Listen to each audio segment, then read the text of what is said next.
মাসুম ভাইয়ের মা ও শিপন ভাইয়ের মা, জসিম ভাইয়ের মা, মুজাহিদ ভাইয়ের মা, তোমরা বড়ই ভাগ্যবতী, আনলে ধরায় দিনের জোর।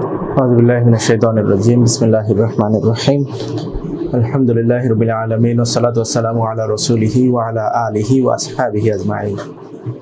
শহীদ কাফেলা বাংলাদেশ ইসলাম ছাত্র শিবির ঢাকা মহানগর পশ্চিম শাখা কর্তৃক আয়োজিত আজকের এই 28 অক্টোবর পল্টন ট্র্যাজেডি দিবস এবং উক্ত শাখার শহীদ মুজাহিদুল ইসলাম ভাই সহ সেই সময় যারা শাহাদ গ্রহণ করেছিলেন তাদের শাহাদতের কবুলিয়াতের জন্য দোয়া অনুষ্ঠান এবং আলোচনা অনুষ্ঠানের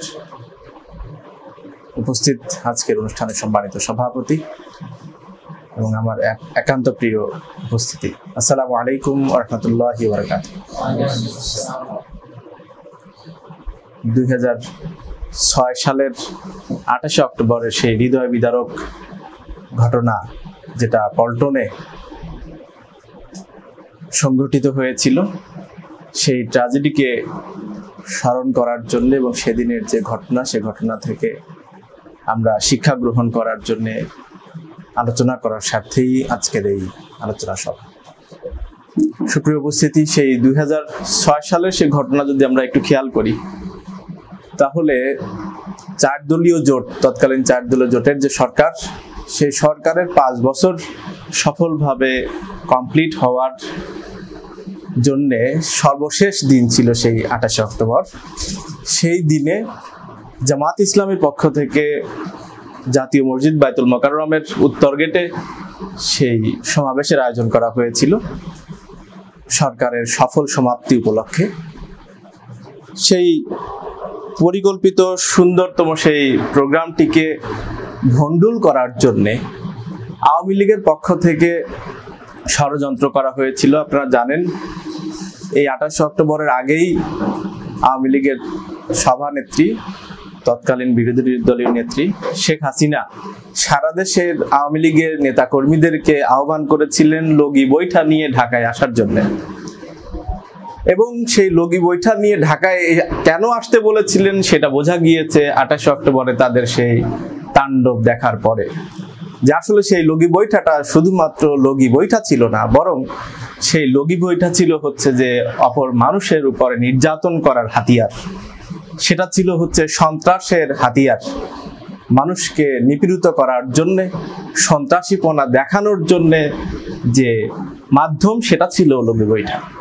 সেই লগি বৈঠা নিয়ে সারা দেশ থেকে আওয়ামী লীগের নেতাকর্মীরা এসেছিলেন এবং তারা সেখানে 28 অক্টোবরে এই জামাত ইসলামীর সেই সুন্দরতম প্রোগ্রামের উপরে হামলা করে প্রোগ্রামটিকে ভণ্ডুল করার জন্য চেষ্টা করেছিল।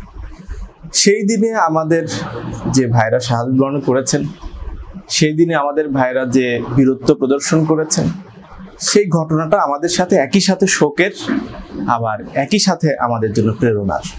সেই দিনের শোক এজন্যে যে আমাদের সারা বাংলাদেশে জামাতি ইসলামী এবং ছাত্র শিবিরের 28 অক্টোবর এবং তার পরবর্তী কয়েকদিনের মধ্যে মোট 15 জন ভাই শাহাদাত গ্রহণ করেন, যার কারণে সেটা আমাদের জন্য শোকের একটা বিষয়, কিন্তু একই সাথে আমাদের জন্য প্রেরণার বিষয় যে আমাদের সেই ভাইরা গুটি কয়েক মানুষ হলেও তারা সেখানে দ্বীনের স্বার্থে, অন্যায়কে প্রতিরোধ করার স্বার্থে তারা যে প্রাচীর গঠন করেছিলেন, মানব প্রাচীর গড়ে তুলেছিলেন, সেটা আমাদের জন্য প্রেরণা।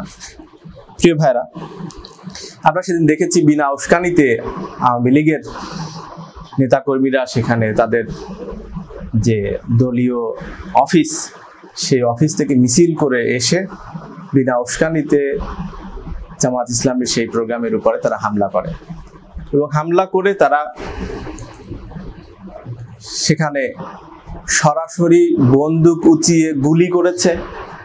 আমাদের ভাইদেরকে শহীদ করার পরে সেই লাশের উপরে তারা পৈশাচিক নৃত্য করেছে।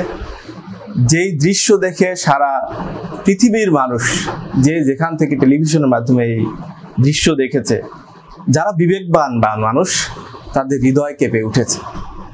এই বর্বরতম দৃশ্য অতীতে কোনো মানুষ এর আগে দেখেছে কিনা আমরা জানি না, কিন্তু সেই দৃশ্যটার অবতরণ করেছিল আওয়ামী লীগের সেই সন্ত্রাসী বাহিনী। এবং আমাদের সেই হামলায় যেটা বলেছিলাম যে ঢাকা সহ সারা দেশে 15 জন ভাই শাহাদাত বরণ করেছিলেন।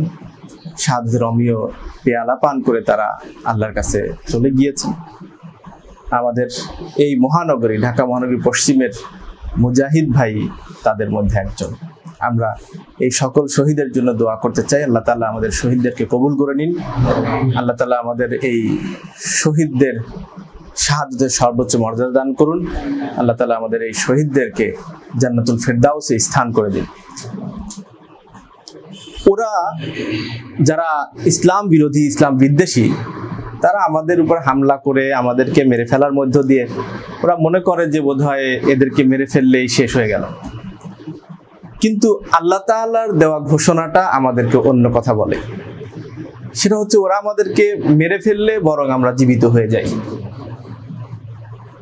ওরা আনন্দিত হয় যে মেরে ফেলেছি, বোধহয় এদের আন্দোলন শেষ হয়ে গেল। কিন্তু আল্লাহ তাআলার ঘোষণা অনুসারে আমাদেরকে ওরা যত মারে আমরা তত বেশি জাগ্রত হই। ওয়ালা তাকুলু লিমান ইউকতালু ফি সাবিলিল্লাহি আমওয়াত বাল আহইয়াউ ওয়ালাকিন লা তাশউরুন। আল্লাহ তাআলা বলেছেন, আর যারা আল্লাহর পথে নিহত হয় তাদেরকে তোমরা মৃত বলো না, বরং তারা জীবিত, কিন্তু তোমরা সেটা উপলব্ধি করতে পারো না। তাহলে প্রিয় ভাইরা, আমরা এই জায়গাটাতেই ইসলামী আন্দোলনের সার্থকতা মনে করি। সেটা হচ্ছে যে বাতিল শক্তি আমাদেরকে মেরে ফেলে শেষ করতে পারে না। আমাদের কাছে জীবনের অর্থ এত ছোট নয়। আমাদের কাছে জীবনের অর্থ শুধুমাত্র দুনিয়ার জীবনের মধ্য দিয়েই শেষ নয়, বরং আমাদের কাছে জীবনের অর্থ হচ্ছে, প্রকৃত জীবনের অর্থ হচ্ছে আখিরাতের জীবন। আমরা সেই আখিরাতের জীবনটাকে সাফল্যমণ্ডিত করার জন্য দুনিয়ার জীবনকে পরিচালনা করে থাকি। এবং এই সাফল্যের সর্বোচ্চ সম্ভাবনা, আখিরাতে সাফল্যের সর্বোচ্চ সম্ভাবনা হচ্ছে শাহাদাতের মৃত্যুর মধ্য দিয়ে, শাহাদাতের মধ্য দিয়ে। তো আমাদের এই দিনে যারা শাহাদাত বরণ করেছেন এবং এর আগে পরে যারা শাহাদাত বরণ করেছেন, সকলেই আসলে সেই চেতনা নিয়েই আমরা পথ চলেছি, আমাদের ভাইরা পথ চলেছে এবং সেভাবে করে আল্লাহর রাহে তারা জীবন দিয়ে গিয়েছেন এবং তারা আমাদের জন্য প্রেরণা হয়ে রয়ে গিয়েছেন। তারা আমাদের কাছে প্রেরণা। আমাদের যারা সে সময় শাহাদাত বরণ করেছেন সেই শহীদদের পিতামাতার সাক্ষাৎকার আমরা দেখেছি। সেই সাক্ষাৎকারের মধ্যে, বক্তব্যের মধ্যে তারা তাদের সন্তান শাহাদাত বরণ করার কারণে আল্লাহ তাআলার কাছে সন্তুষ্টি প্রকাশ করেছেন যে আমরা শহীদের গর্বিত পিতামাতা হতে পেরেছি। এটা হচ্ছে বড় একটা শিক্ষা যে আমাদের সবকিছু তো আল্লাহর জন্যই। আমাদের যদি কোনো কিছু আল্লাহর পথে চলার কারণে আমাদেরকে কুরবানি করতে হয়, তাহলে সেটা আসলে আমাদের বিয়োগ হয়ে যায় না, বরং সেটা আমাদের জন্য যোগ হয়। আমরা এখান থেকে সেই সবর অবলম্বন করার সংজ্ঞা আমরা জানতে পারি এবং এই সবরের সংজ্ঞাই আমাদেরকে উৎসাহিত করে হচ্ছে শাহাদাতের তামান্না বুকে ধারণ করার ব্যাপারে। আমাদের ছোট ছোট ত্যাগ কুরবানি থেকে শুরু করে আমরা প্রয়োজনে আমাদের জীবন কুরবানি করে দিতে পারি, কিন্তু আমরা আমাদের আল্লাহর সন্তুষ্টির পথ থেকে সামান্যতম বিচ্যুত হতে রাজি নই। আমাদের দৃষ্টি হচ্ছে সেই মঞ্জিলে মকসুদের দিকে, আমাদের দৃষ্টি হচ্ছে সেই জান্নাতের দিকে, যে জান্নাত দুনিয়াতে কোনো মানুষ কোনোদিন দেখে নাই, কোনো চোখ কোনোদিন দেখে নাই, কোনো কান কোনোদিন শুনে নাই, এরকম সৌন্দর্যওয়ালা জান্নাত। সেই জান্নাতের দিকে আমাদের দৃষ্টি, আমাদের সেই জান্নাতের পানে চেয়ে আল্লাহ তাআলাকে অভিভাবক মেনে আমরা পথ চলতে থাকবো ইনশাআল্লাহ। এবং আমরা আল্লাহ আমাদেরকে রহম করলে আমরা সেই জান্নাতের মধ্যে যাওয়ার মধ্য দিয়েই আমাদের চূড়ান্ত সফলতা আমরা অর্জন করবো ইনশাআল্লাহ। আল্লাহ তাআলা আমাদেরকে তৌফিক দান করুন। আল্লাহ তাআলা আমাদের এই আন্দোলনকে কবুল করে নিন। আল্লাহ তাআলা আমাদের সকল শহীদদেরকে কবুল করে নিন। আল্লাহ তাআলা সকল শহীদদের রেখে যাওয়া কাজকে আমাদেরকে বাস্তবায়ন করার তৌফিক দান করুন। আমিন। দাঁড়াতে এসেছি আমরা, আমাদের নেই কোনো ভয়।